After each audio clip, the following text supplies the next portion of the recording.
day 9,000 and we're still walking, and we're arriving at a town called Navarrete, which means dark day, which is appropriate because it's dark and cloudy. Okay, it's not really called dark day, but it is dark and cloudy.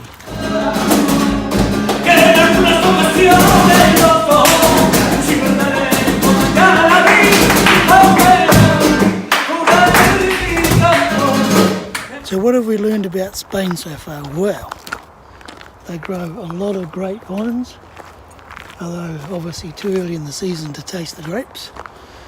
They grow a lot of olive trees.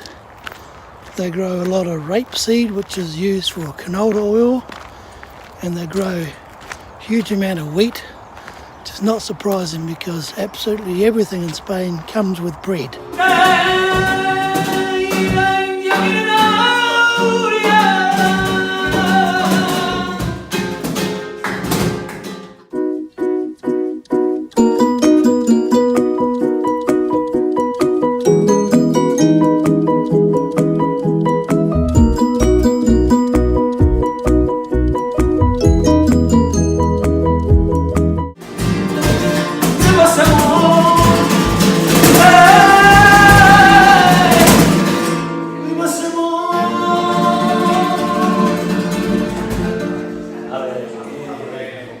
Well, our teams have reached a point where they must make a decision. Are they going to take the detour and go on to Sotes, or are they going to stick with the main route and go to Ventosa?